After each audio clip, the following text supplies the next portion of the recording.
Let's move on now. Let's move on now to Jack. Jack, what is your review?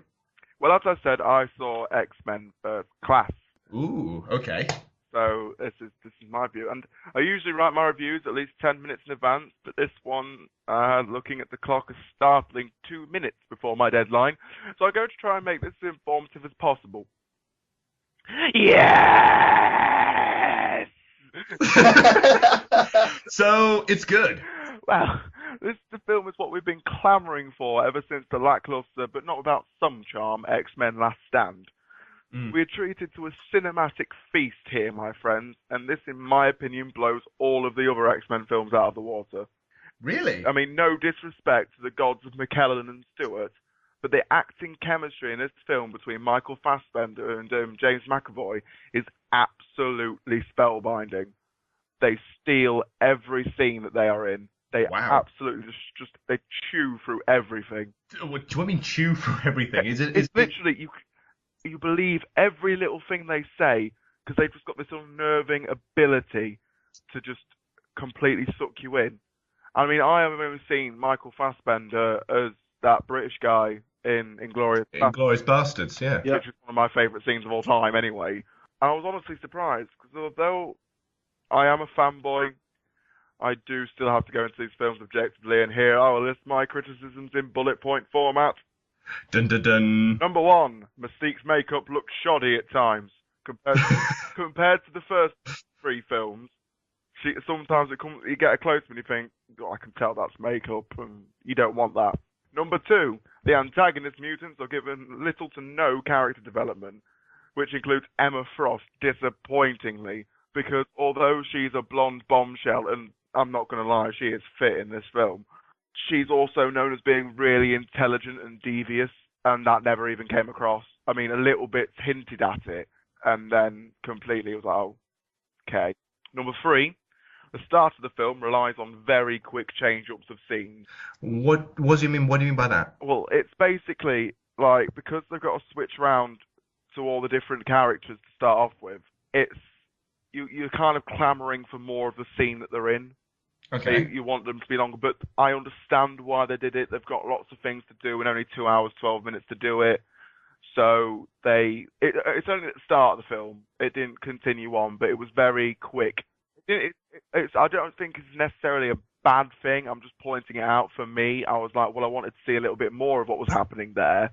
Instead of just jumping to the next scene. Yeah, still, everything else was absolutely spot on. The film didn't rely on full action, although that's not saying there isn't any. Hmm. It's used sparsely and when it's needed. Personally, this is my favourite film of the year, hands down. Already? You already putting that claim? Unless something better comes out, which I'm hopefully not, because this is fucking amazing.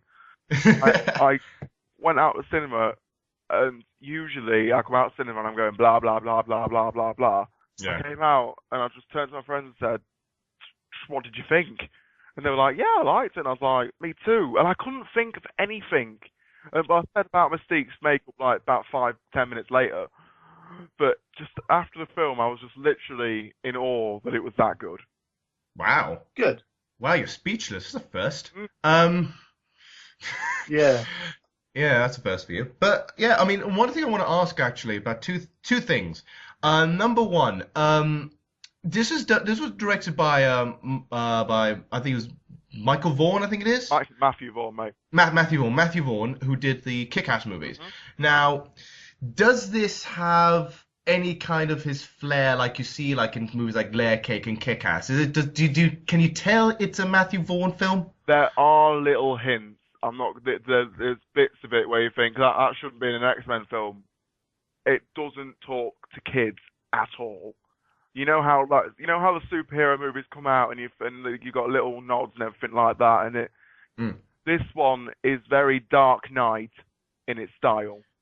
Not All not right. not really as dark, but still kind of it really is like, look, we're going to be a film for adults. I know we're a 12A, but this is going to be a film. There are some things that you think, can I get away with that in a 12A? But they do, don't They, they? they, they do because of lack of blood. But so you can tell that Matthew Vaughn done it, but Hmm. it's only through little nuances. All right, and one more question. All right, and this one's just for mainly all the comic book fanboys about. Does it follow the continuity No. of the films at all? I love this bit about the film because what it does is tries to set up its own continuity. I mean, obviously there are set things that have got to happen, but if you know the X-Men comics, you know that there are so many different versions of the X-Men comics. Yeah. I mean, there's one established uncanny X-Men canon, but there's loads more that changes the characters, changes the events, but some of the core story things are still set. And this is what this film does, and it brings in some other things, and it makes sly nods to the old series, little sly nods, and a cameo, which I'm not going to spoil, but Okay. probably one of the funniest bits of the film. When I go to these films, I go, that's wrong, that's wrong, that's wrong. But this film, I went in and I was like, well, it wasn't really wrong. There was nothing in it that spoke to me and said, oh, they've ruined that character.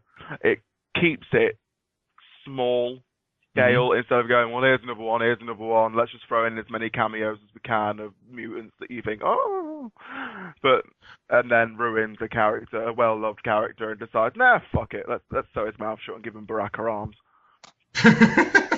All right. Well, there we go. So I'm definitely going to try and catch that. I wanted to catch that anyway, but now I've heard your raving review, I think I definitely have to now. I bankrupted myself going to see that film.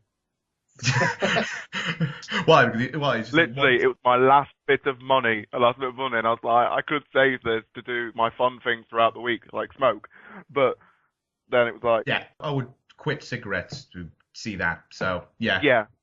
All right then. Awesome.